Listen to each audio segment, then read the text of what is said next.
আলহামদুলিল্লাহ আল্লাহর রহমতে বর্তমানে ওনার ক্যান্সার মার্কার টেস্টগুলো সম্পূর্ণরূপে নেগেটিভ। মানে ওনার শরীরে বর্তমানে কোনো প্রকার ক্যান্সার নাই এবং উনি ব্লাডও আলহামদুলিল্লাহ আগের থেকে অনেক ভালো আছে। এমত অবস্থায় আপনার রোগী কি শারীরিক, মানসিক সব দিক থেকে আলহামদুলিল্লাহ ভালো আছে? আলহামদুলিল্লাহ সব দিকেই ঠিক। সব দিকে ভালো। ওনার খাওয়া-দাওয়া, খাওয়া-দাওয়া ঘুম, প্রস্রাব, পায়খানা সব আলহামদুলিল্লাহ ওকে। সব আলহামদুলিল্লাহ ভালো। আসসালামু আলাইকুম ওয়া রাহমাতুল্লাহি ওয়া বারাকাতুহু। আমি doctor Mohammad Aslam, BHMH, BHP Dhaka, BHMH on course Dhaka বিশ্ববিদ্যালয়। বর্তমানে বিশ্বনন্দিত ক্যান্সার চিকিৎসক অধ্যক্ষ ডক্টর এস এন সারোয়ার স্যারের চেম্বার গণস্বাস্থ্য হোমিওতে ক্যান্সার চিকিৎসক হিসেবে নিয়োজিত আছি। আল্লাহর রহমতে আমি আপনাদেরকে আজকে পরিচয় করিয়ে দিতে যাচ্ছি এমনই একটা পেশেন্টের সাথে যিনি আল্লাহর রহমতে ক্যান্সার রোগ থেকে সম্পূর্ণরূপে আরোগ্য হয়েছেন। চলুন আমরা সরাসরি ওনার কাছে চলে যাচ্ছি। আসসালামু আলাইকুম। ভাইজান কেমন আছেন আপনি? আলহামদুলিল্লাহ। ভাইজান নাম কি আপনার? আমার নাম মোহাম্মদ পন্নু মিয়া। মোহাম্মদ পন্নু মিয়া। আপনার গ্রাম কোথায় ভাই? গ্রাম হইল দড়িকুশলী, আর ইউনিয়ন?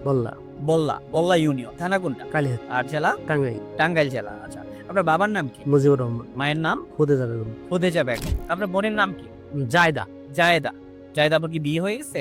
বিয়ে হয়েছে। আপনার স্বামীর নাম জানেন? স্বামীর নাম খসরু মিয়া। খসরু মিয়া। আপনাদের এলাকাতেই বিয়ে হয়েছে না? আমার ফুফাতো ভাইয়ের সাথে বিয়ে। ফুফাতো ভাইয়ের সাথে। তার মানে আপনাদের খোঁজ করলেই ওনাকেও পাওয়া যাবে। হে সমস্যা নাই পাশাপাশি। আচ্ছা। ওনার কি সমস্যা ছিল ভাই সর্বপ্রথম? সমস্যা ওনার হইলো হঠাৎ করে পেটে ব্যথা হয় এবং কি পেশাবের সাথে ব্লাড আসে। প্লাস প্রস্তাবের সাথে ব্লাড। ব্লাড আসে, তখন আমরা সদর হাসপাতালে নিয়ে যাই। ওইখান থেকে তারা পরীক্ষা করে বলে যে এনার এই কিডনিতে টিমার আছে। তো আমরা তখন উন্নত চিকিৎসার জন্য আমরা মির্জাপুর কুমেদানি হাসপাতালে নিয়ে আসি। কুমুদিনী হসপিটালে। হ্যাঁ, মির্জাপুর কুমেদানি হাসপাতালে নিয়ে আসার পরে ওনারা পরীক্ষা নিরীক্ষা করে বললো যে টিমারে ওটা অপারেশন করতে গেলে একটা কিডনি ওনার ফেলে দিতে হবে। তখন আমরা অপারেশন করাইলাম আর কি। অপারেশন করানোর পরে তারপরে ওটারে বায়োপসি করবার নিকে দিল, যে এটার মধ্যে দেখা যায় যে ভাইরাস আছে কিনা বা ক্যান্সারের যে জীবাণু আছে কিনা। তো ঢাকাতে পাঠাইলো। ওখান থেকে ওইটা রিপোর্ট গেল যে ওনার ক্যান্সার আছে। পরে ওই বললো যে আমাদের এখানে এটার চিকিৎসা মানে এটার ধাপটা ছিল ফুর করে মানে এবার লাস্ট টেস্ট ছিল।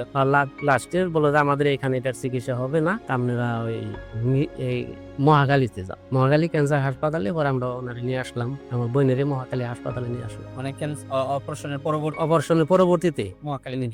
পরে ওখান থেকে ওনারা মেডিসিন লিখলো। তা আমি বললাম যে মেডিসিন লিখতেছেন মাইসের না থেরাপি দেয়, এরকম শুনি যে ক্যান্সারের রোগীকে থেরাপি দেয়। তা আমাদের থেরাপি দিবেন না? বললো যে না, থেরাপি চলবো না, এটা যে ব্যয়বহুল থেরাপি এটা আপনারা দিতে পারবেন না। কিরকম ভাই বল যে একটা থেরাপিতে 2 লক্ষ 2.5 লক্ষ টাকা খরচ করবো, কমপক্ষে 20টা দিতে হইব। তখন আমরা তো বললাম যে না, এই ব্যয়বহুল চিকিৎসা তো আমরা দিতে পারবো। তারপরে থেকে মেডিসিন লেখা দেয়, মেডিসিন আমরা স্টার্ট করি। মেডিসিন খাওয়ার পরে 1 মাস খাওয়ার পরে রোগীর কোনো উন্নতি হয় না। যে ওটা মেডিসিন খাইলে পারা মানে কোনো খানা দানাই করতে পারে না, মুখটা মানে একবারে জ্বলে যায়। ওটা তো বললো যে এই ট্যাবলেটটাই থেরাপি, যে ক্যাপসুলটা মানে ওরাল কেমন যেটাকে আমরা বলি খাওয়ার মাধ্যমে। এটা তো ওটা খাইলে ওরা পানিটাও খাইতে পারে। রোগীর হালাত খুব খারাপ। এর মধ্যে আপনাদের এই গণস্বাস্থ্য হোমিওর একটা ভিডিও আপনি পাইছেন আর কি। আচ্ছা। পাওয়ার পরে আমি যোগাযোগ করি, পরে এখানে আসি। তো আল্লাহর রহমতে আপনি এই যে চিকিৎসা করলেন, আমরা কত মাস পরে আপনাকে পরীক্ষা দিয়েছিলাম? 4 মাস করে। 4 মাস পরে আমরা আপনাকে পরীক্ষা দিয়েছিলাম। 4 মাস পরে পরীক্ষার রিপোর্ট গুলো কি আসছিল? 4 মাস পরে পরীক্ষার রিপোর্ট তো ভালো আসছে। এটা ছাড়া আমরা এই ক্যান্সারটাকে আরো কঠিনভাবে আইডেন্টিফাই যে আর তো অন্য কোথাও কি আছে কিনা সেটা দেখার জন্য আমরা ক্যান্সারের যে মার্কার গুলো আছে সেই মার্কার টেস্ট গুলো আমরা এখানে করেছিলাম। আলহামদুলিল্লাহ আল্লাহর রহমতে বর্তমানে ওনার ক্যান্সার মার্কার টেস্ট গুলো সম্পূর্ণরূপে নেগেটিভ। মানে ওনার শরীরে বর্তমানে কোনো প্রকার ক্যান্সার নাই এবং উনি ব্লাডও আলহামদুলিল্লাহ আগের থেকে অনেক ভালো আছে। এমতো অবস্থায় আপনার রোগী কি শারীরিক, মানসিক সব দিক থেকে আলহামদুলিল্লাহ ভালো আছে? আলহামদুলিল্লাহ সব দিকে ভালো। ওনার খাওয়া-দাওয়া, ঘুম, প্রস্রাব, পায়খানা সব আলহামদুলিল্লাহ ভালো। আচ্ছা, আপনি যে আমাদের এখান থেকে চিকিৎসা করে আল্লাহর রহমতে ভালো হয়েছেন, এই বিষয়ে জাতির কাছে কি বলতে চান যদি কিছু বলেন?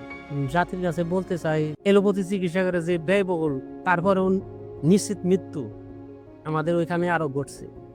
যার কারণে আমার বোন, আমি মৃত্যু যাই নাই, যে বোন বাদী মারাই যাব, একটা ট্রিটমেন্ট আমি দিয়ে দেখি।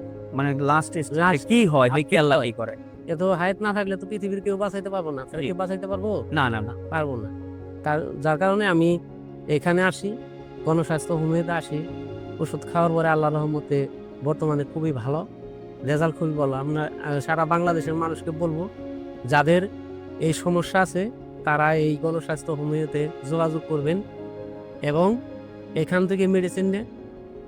যেভাবে তারা বলে, এখানে যেভাবে তারা লেখা দেয়, ওইভাবে নিয়মিত যদি আপনি খাইতে পারেন, ইনশাল্লাহ, যেহেতু আমার বোনের চিকিৎসা হয়েছে, ভালো হয়েছে, আপনাদেরও আল্লাহ ভালো করুন।